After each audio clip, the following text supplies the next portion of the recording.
تاریخ کے اندر اساتید علماء کرام بیان کرتے ہیں کہ بہت ساری ایسی شخصیتیں تھیں کہ جو خود اسٹرانگ تھیں، جن کی وجہ سے اس زمانے کی پوری حکومتیں جو ہے وہ صحیح جو ہے وہ اپنے کاموں کو انجام دیتی رہیں۔ اس طرح استاد محترم جو ہے ہمارے، ایک ڈاکٹر رفیع جو ہے وہ اپنی کتاب میں ایک وزیر کا واقعہ بیان کرتے ہیں، فرماتے ہیں کہ ایک سلطان تھا، تغرل اس کا نام تھا، اور سلجوکی جو ٹائم زون تھا انہی میں سے یہ ایک سلطان تھا۔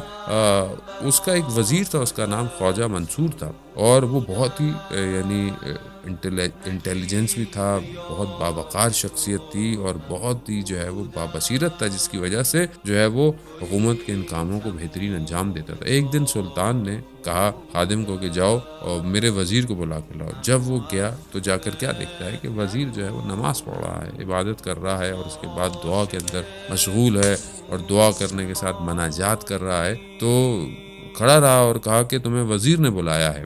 تو اس نے کہا کہ وزیر سے کہو کہ ابھی میری دعا اور مناجات کا وقت ہے، میں آ جاؤں گا۔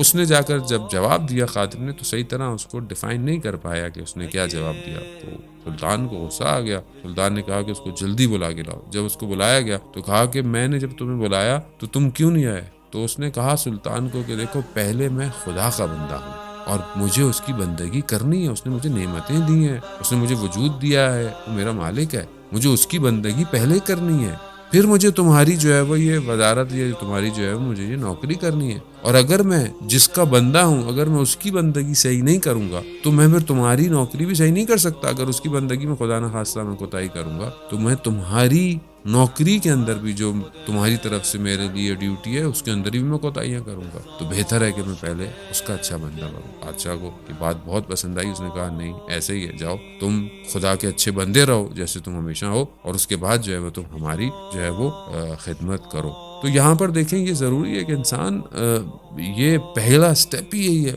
کہ انسان زندگی میں کچھ بھی کر رہا ہو، بندگی خدا کی امپورٹنٹ ہے۔